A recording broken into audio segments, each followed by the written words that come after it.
larger than life. He'll give you strife. He's Todd. He's tall, he's mean. He's labeling machine. He's Todd. Rides a motorbike. He'll tell you what it's like. He's Todd. Don't know what he'll say. He'll scare the kids away. He's Todd. He's Todd.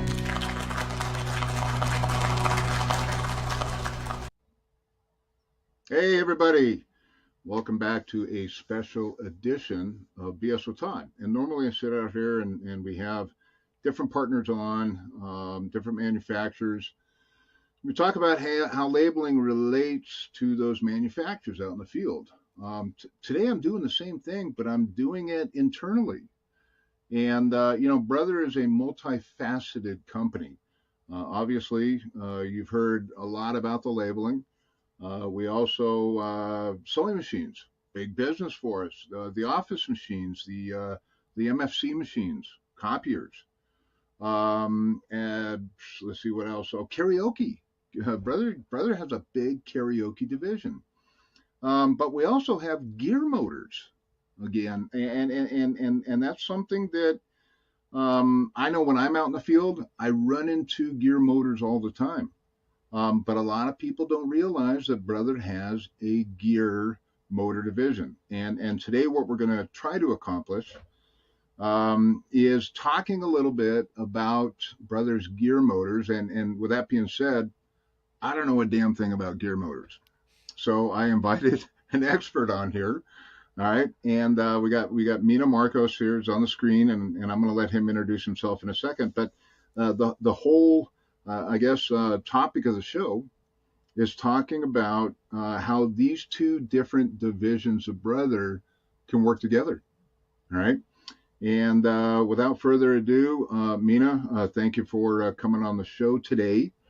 Do appreciate your time. And why don't you educate everyone, including myself, a little bit about what yourself, what you do for Brother Gear Motors, and what is Gear Motors? So take it away for a second.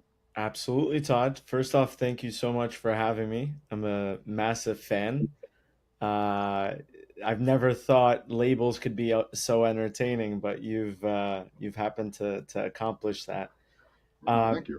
Like you said, my name is Mina Morcos. I'm one of the sales engineers or application engineers at Brother Gear Motor. And as you said also, nobody knows that Brother does gear motors. Well, I wouldn't say nobody, but it's just one of those things where, I just don't see a lot of it. And it's not that I'm looking for it, but you know what? It's a big part of the Brother business. And when we started the conversations a couple months back, we realized that there's a lot of synergy between the two. So, you know what? I didn't mean to interrupt, but go ahead.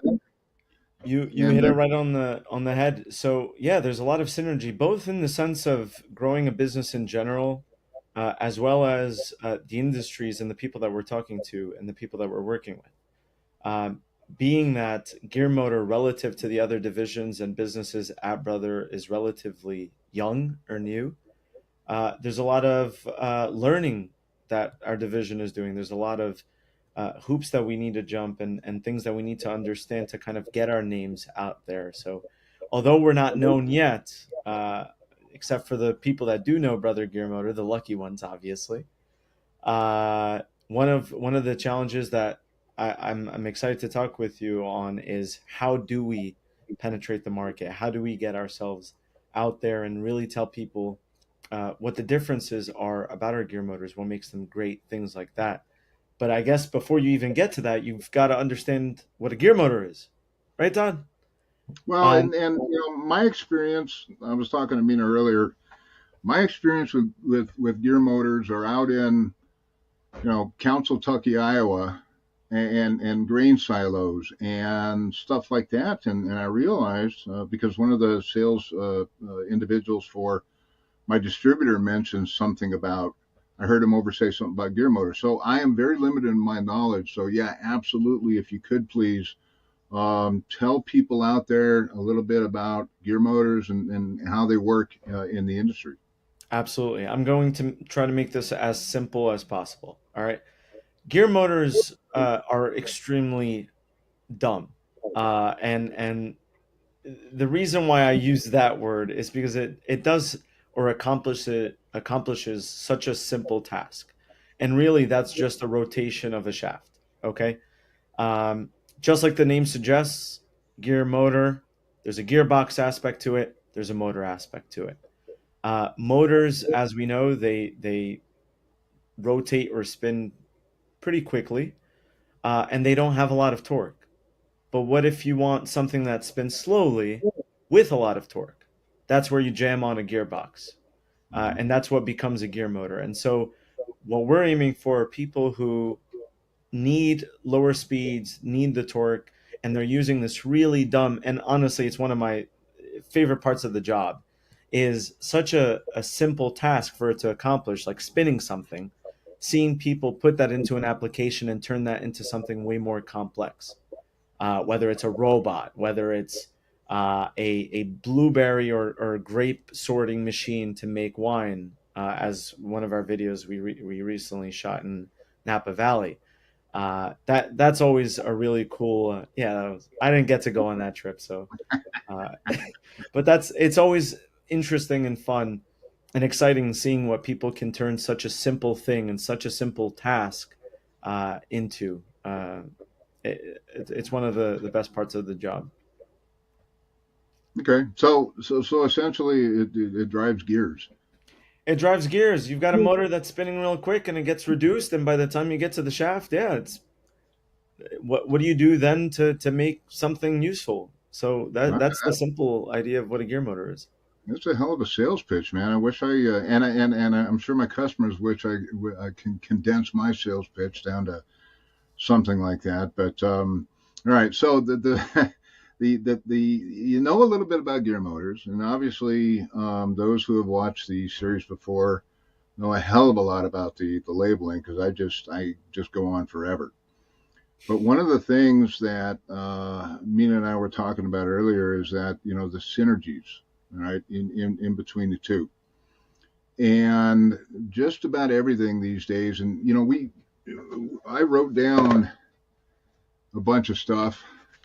Well, crap, I didn't. And that's the beauty of BS with Todd, right? It's just shoot from the hip. But based upon my recollection of our conversation, is that we're talking about the synergies, and we're talking about the placement and the environment of gear motors. And I talked about the silos earlier, and to this day, I've never been inside a clean silo. All right. So one of the things I'll talk about a little bit is the durability of the labels. But going back to the initial essence of labeling, wow, I put that together pretty smooth. Anyway, everything these days, for the most part, needs to be labeled, and we're talking about liabilities if it's not labeled, and we're talking about hours and hours of identification if it's not labeled, and there's all sorts of reasons to label. But one of those is using the right label. So I mentioned grain silos, right? I would assume that the gear motors can also be in warehouses. Give us a few examples of, you mentioned a winery, all right? And again, what the customer face and what they see in Napa Valley is, they see what's on the shelf. They don't see the whole winemaking process and the machinery. So give me a few examples, Mina, of besides the silos and the wineries and warehouses, where else, and robots, where else do you see gear motors in what environments? Absolutely. So there are two categories in which we'll see gear motors, and I'll call them. First category is what we currently understand, and the second category is what we don't understand. The first category is we've seen them used in car washing, automated car washing machines, where you drive up your car onto a conveyor belt, and your car is basically pushed from the entrance to the exit of the car wash. And that belt that's pulling your car across is using gear motors, typically IP65 or washdown rated gear motors, obviously, because there's water involved. The arms that are scrubbing the car, moving the little bristles, those have gear motors on them. We see them in robots, as you mentioned. We've seen them in agriculture. That's probably one of the most interesting applications that we've been recently seeing. And that's kind of why I initially said there are two categories of things: the things that we know we've seen gear motors in, and the things that we don't know. And that's sort of exciting. I don't know if you've heard of Purdue. Have you ever eaten chicken before? Have I ever eaten chicken before? Yeah, Purdue chicken. Oh, I thought you were talking about the school. No, Purdue. No, a little. Yeah, Purdue chicken. All I'm right. sure you've had a Purdue chicken at some time in your life. Oh, I'm sure I have. Yeah. But there was no label on the chicken, so I didn't know if it was Purdue or somebody See, else. But tell me your Purdue story. we've got to figure out how to sell them labels on chickens. I'm sure there's something. I'm sure that's an untapped market right there. Food grade adhesive labels. Yeah, Exactly. anyway. There you go. But one of the applications that came up on our desks, and we've been working them for a while, and they're having crazy success. Um, can you imagine hundreds and maybe even thousands of chickens in a coop that is revolving or moving across the ground through a I've massive seen those. pasture? Yeah, free range, Right. free range, There you free range. go. Okay. And it's the perfect circle, because as these chickens are moving across the ground and they're grazing, and Mhm. they're dropping their poop all over the place and composting, by the end of the time where the coop gets to the end of the pasture, the grass that they've passed has already regrown, and Hmm. so the coop begins to bring itself back. And one of those most popular applications is Purdue, where they have our gear motors on these massive coops that are just driving very, very slowly across the pasture. Um, so we've seen And that that, in agriculture is definitely growing. A ton of wow. others, and honestly, I can't wait to see what else people think to shove a gear motor in. Yeah, it's interesting. All right. Well, I'll have to remember that. Has there been a time where you were fascinated where somebody was able to use a label or a label maker? No, not really, but No. thanks for asking. Just Okay, I guess no, we're but of course I've got tons and tons of stories on that, and there's always new ideas, and right. you and I just came up with a food grade adhesive label that you can just slap on the skin of a chicken, I guess. I don't know, but We need a that patent to that. me is pretty exciting. But Yeah, we need a. yeah, so there are things, and I never would have thought of that. There's the obvious things like you mentioned, and then things like chicken coop. Who'd have thunk it? Um, so there's on both of our sides of the coop, there's competition, and I'm not going to name names, and there's reasons when I go out in the field and I talk brother labeling versus XYZ or OCD labeling. There's reasons, all right, and so tell me, educate me a little bit about if I'm building a new car wash, Right.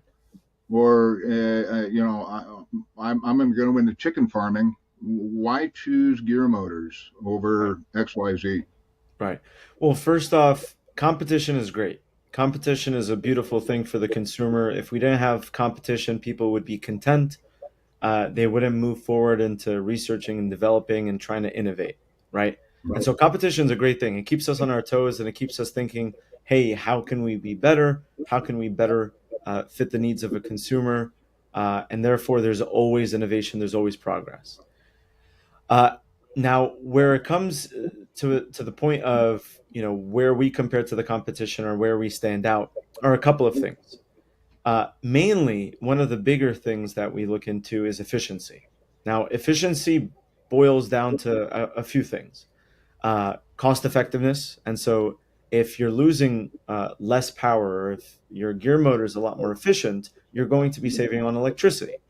So, if the production of the motor, right? If the power between a motor and what's actually reaching the output shaft of a gear motor is over 90% or even over 80%, that's significant as opposed to that delta being 50% or 40%.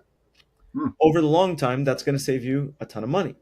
Mm-hmm. Not only that, if your motor is rated for a certain horsepower, certain torque, and that's actually what you're getting, it's different than, hey, I'm buying this gear motor that's rated at this torque, but in reality, because it's inefficient, I'm getting this amount of torque. And therefore, you put it in, you design your application, and you realize, hey, I'm under torqued, I don't have enough power.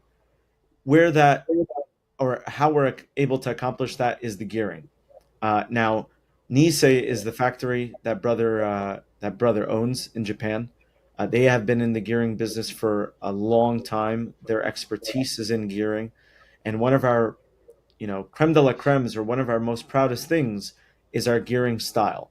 We use hypoid and helical gears, and those happen to be one of the most efficient types of gears, both in the way that they interact with each other. All right. So if you think of a worm gear, right, it's pretty easy to imagine how worm gears would create friction as they're rotating against each other, as opposed to a hypoid or a helical gear, for instance. They create less or generate less heat. They're able to transfer power in a more efficient way. So the gearing, Todd, is really, our main argument as to what makes us better than the competition. Obviously, there's a couple of other bullet points, and it all boils down to our gearing and us standing behind our product. And that's, from my understanding, we're the only ones that provide a 5-year warranty. So we're willing to put our money where our mouths are. And from my understanding, we're the only ones that have a 5-year warranty. Well, so for from your initial sales pitch, where you're just selling a dumb item, it sounds like an awfully smart dumb item. So again, it's the little things, like in this case, you mentioned gearing, that differentiate you, us. Yeah, I'm part of this whole You're brother part of thing. it. Yeah, you're on the same ship. Yeah. Feising, Us versus feasting. a competition. And that's what makes Brother unique, is that we both have um, significant attributes that help us be successful out in the field versus the competition. All Right. right. Um, so with that being said, all right, what would you say real quick? And this is not a sales pitch; it's more of an educational piece. Right. What would you say for the average Joe out there who either happens upon this channel by accident, or happens to be a car wash owner, a chicken rancher, or has a silo? What would you say is your top selling items you have out there? Right. So the technology or the understanding in our gearing kind of goes across our entire product line. And if anybody knows anything about Japanese culture, the Japanese like to be experts at one thing. They like to really refine and be masters of very few, rather than understanding a little bit about everything. And that's why, for instance, we've never gone into servo motors or other styles of motors. We've always been gear motors. We've always been gearing in general. And so I don't believe we'll ever get into that. But on the side of what I would tell people is, we're an expert at one thing. We're really good at gears. We're really good at gear motors. And it bites us in the butt sometimes. I'll be totally honest with you, Todd. I'm not a salesperson, so the our sales are not something that directly affects me, although I'm sure it will. But it sucks because our sales guys, their number one complaints is, hey, these darn things aren't breaking and I can't sell more gear motors. Yep. It's like shooting yourself in the foot. Uh, and so what I would tell those people is, and especially people in the car wash business, agriculture, things like that, they don't want their gear motors going bad. They don't want to be dealing with that headache. They've got bigger things, especially agriculture. I mean, you're dealing with plants and crops and heavy machinery, and Mm-hmm. farmers are always having a hard time, especially nowadays. But really, it's just the longevity, the quality that goes into the product. We are the Lexus. We are the Acura. You've got the option between a Toyota and a Lexus. They're both made similarly, but the Lexus is the premier option, which you'll get a little bit more out of. So that's what I would tell people like that. I'm sure you could probably say the same in terms of your label makers. I mean, you were telling me some pretty cool things recently in terms of the way you guys are able to adhere stuff to the labels. I was telling you that. Oh yeah, come on, don't pretend like you don't do any work, Todd. I know you want people to Oh, think I don't. I you're don't. I doing. don't. I don't fake that. I can't fake that. I mean, it's a well known fact, right? Yeah, yeah, But the older I get, it's a work smart, not hard right, type of scenario. So yes, we were talking a little bit about what differentiates us, between the competition, and a lot of times it's offering stuff that the competition doesn't have. And what we were talking about is how does the labeling fit in? And going back to what I initially said at the start of the call is that sometimes these gear motors may go into grain silos, but you brought up a good point with the car wash. In fact, I've got this awesome video that I had nothing better to do that day. So what I did is I just bought this Ford F-350, and I took labels and I put labels on the windows. I put labels on the actual tread of the tires. I put a label on the tailpipe of this thing, and then I drove it through a car wash. You know what? I can't. It's out there. The video's out there. Go watch it if you get a chance. It's fantastic. In fact, the label that I put on this truck a year and a half ago is still on the tailpipe, all right, and legible. And I do have a monthly subscription for that beast to drive it through a car wash, whenever I want to. So that's kind of cool. So just the simple fact of how our labels are going to correlate with that car wash scenario is great, because the labels themselves are pretty much impervious to water. They're water resistant, right? Which means that if you want to put a tamper evident label, within the innards of that car wash, and that device, at least the shell, the outward portion, is going to get wet, put a label on there. It's not going to come off. So again, whether it be a dusty, dirty, oily, grimy environment, our labels are they're laminated labels is what they are, right? And so they're impervious to the chemicals and the oil and the fading and the water and so forth and whatnot. So it really is a perfect marriage. Now, can our labels actually go on the little gear motors themselves? I'm sure they can at some point, but it's really labeling the environment around the gear motors, all right? It could be a custom builder that's putting together some type of control center, and one of the things that I didn't talk about earlier, there's two different sides of Brother, and one of the sides is talking about the handheld printers that we have right here, the portable field printers. But one of the things I didn't think about, and my boss actually had to remind me, because I can't remember what I had for breakfast this morning, on this Thursday morning. But It's not Thursday, Todd. oh, it's not Thursday yet. Okay. Anyway, so he mentioned something about safety labeling, and I thought, man, what a good. Why didn't I think of that? Well, that's why he's the boss, and I just do these silly shows, right? But Brother has a new safety labeling division. So, when they put these custom cabinets together, all right, or the brains of this system, you need warning labels. And there's all sorts of OSHA requirements out there, things like pinch points, things like, warning labels, and, piping and conduit and stuff like that. So one of the things that I didn't think about is our safety labeling, and I don't know if I can. Let's see. I did this, and again, this isn't going to take long, Mina, but it'll give the people out there an idea of how this works. So let me see, share screen. Let me see if this is going to be interesting if this comes up. Yeah, let's take a look. Well, I don't know. I'm here we go. Let's see if this comes up, and we're going to share. Bam.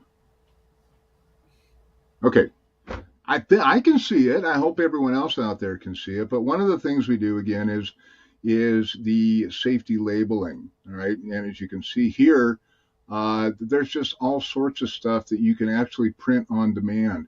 And here's a great environment where Mr. Dan Cobb, who this is the first time that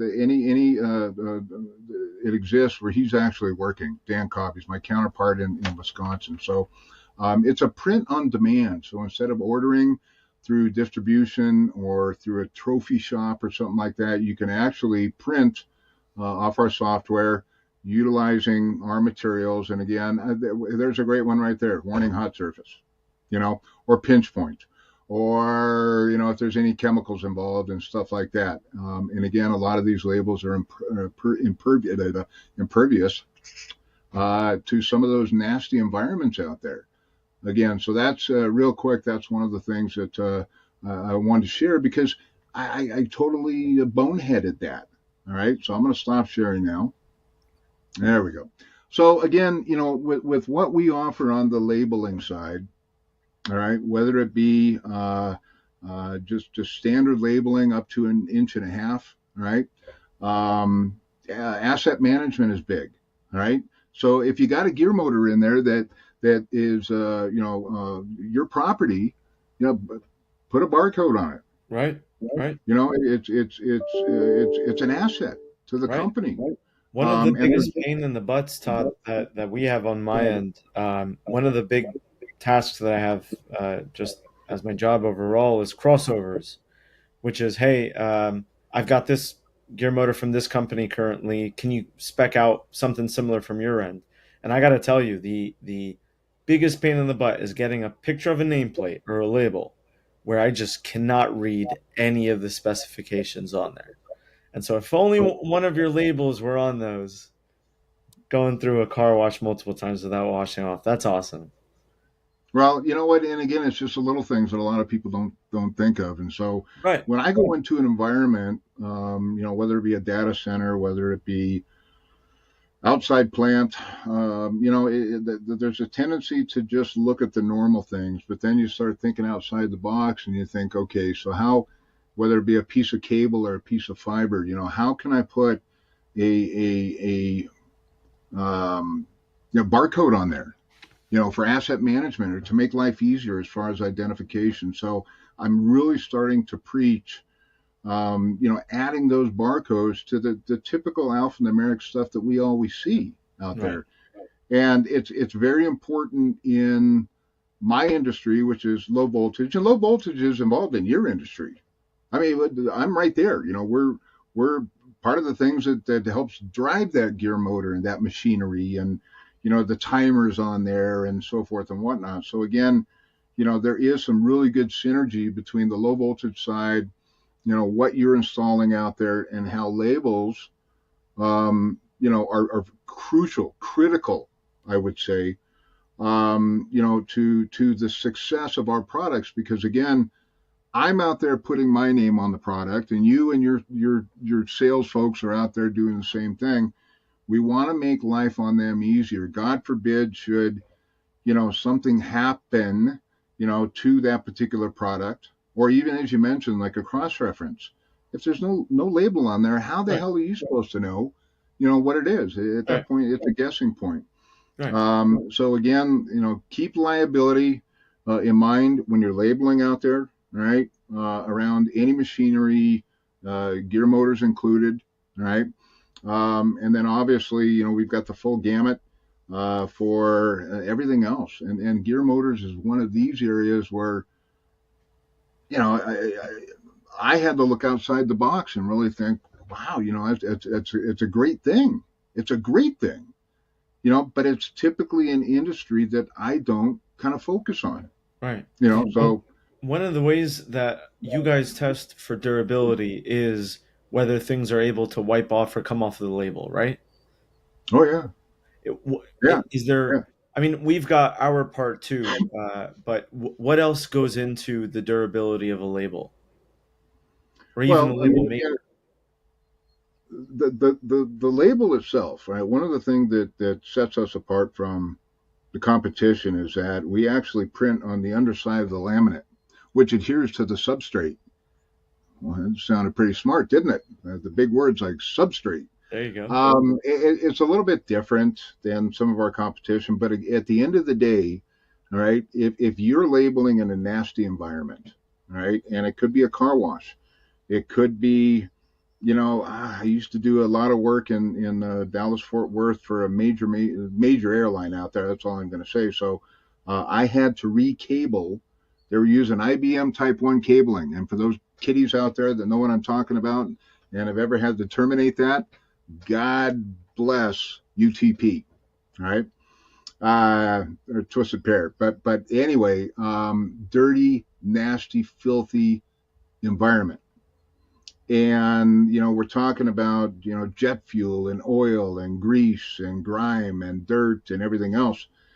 And so you need a label that is going to stick in that environment overall. And again, the secret to what we have is going to be that over laminate that is placed over what is printed, your alphanumerics or barcodes or symbols or stuff like that. So that makes us very, very tough for any type of environment that your gear motor is going into. And I love, love, love the idea of the car wash.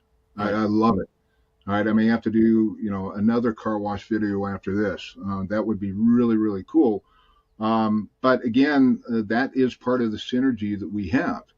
And my competition really can't say everything I just said, and really back it up. Right. Tough printers, tough tape.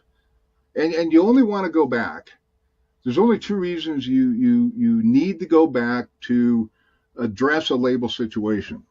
Number one, if the label comes off, well, in a nasty, filthy environment, if that label isn't going to stick, then you have to go out into that nasty environment and put another label on. Number two is that if the data on the label is wrong, right, then you have to go make it right. Otherwise, you want a label that sticks on there until you physically have to peel it off, due to a change in the system or new gear, or we call them moves as change, Mac work. But any type of maintenance on there, you just want to peel it off and not let it fall off or go back, because now I can't help the human error part as far as putting the wrong stuff on a label, but I can help you with at least offering a label that sticks on there. All right. Through the duration of however long it's supposed to last. That point of the durability being achieved by printing underneath the laminate, I feel like there's a little bit of synergy here, or similarity, in which our basis of durability is as little maintenance needed as possible. And we achieve that where you guys print underneath the laminate. Our gearboxes are sealed. Typically, when you buy a gear motor, you're supposed to maintain the gearbox by changing out the oil, just like a transmission or engine oil. But our gear motors, our gearboxes are sealed. We put grease as opposed to oil, and that grease is supposed to be there for the life of the gear motor. And so I saw when you were mentioning that you guys print under the laminate, and that's what really makes you durable. I found a little bit of a similarity there in how we're also durable, in the sense that our gearboxes are sealed. You don't get FOD in there, or Yeah. FOD is foreign object debris, for anybody wondering. But yeah, that seemed a little bit similar right there, Todd. Very nice. Well, you know what? We're approaching. Actually, we're 3 minutes over, but who the hell cares? Oh, I mean, we're not. It's not scripted, and good. nobody pays attention. But Yeah, brother's been on us for this cross training for a long time. So now that I know all about gear motors, maybe I won't have to do this online stuff. So, with that being said, again, the intent of this wasn't to be a huge sales pitch. Right. The intent was, number one, to introduce those people out there that don't know about Brother gear motors, or hell, they may even not know about Brother labeling. Right. I'm just going to assume there's people out there that don't know. So it's kind of an introduction into two sides of the fence. All right. And the intent was not more of a sales pitch, but an education. This is all right to consider us, and consider Brother as a whole for your gear motor needs, your labeling needs. Now, if HAD comes to me and wants to do, HAD is our sewing department, sewing division. I'm out. I'm declining right now. I'm not going to do one of these on sewing machines or industrial. I'm sorry, I'm out. Now karaoke, yeah, baby, Yeah, absolutely. absolutely. You What's your send me a go-to demo. song? I'll send you some videos, some of me demoing this karaoke gear. But I've got no, anyway, that's it. I mean, there is some great synergies that even before you and I got on this call here that I didn't even think about. So anyway, I want to thank you very much. We're going to include some contact information at the end of it. I'm Todd.Morse at brother.com. That's Mina.Morcos at brother.com. Reach out if you got any questions on what was discussed today. As always, if you need bad advice, call me anytime. I'm telling you right now, that's the other facet of my job that I'm pretty damn good at. But with that being said, any closing remarks on your end, Mina? No, I'm great. Thank you so much for having me on. Honestly, better than the Jimmy Fallon show. Yeah. Well, thank you. Of course, my boss is going to say my head was already ready to explode, but that might be what does it. No. I appreciate your support, not only for the show, and thank you for all your hard work on your side of the fence. And with that being said, again, contact information will be following this thing. So I will bid everybody adieu. Have yourself a great week.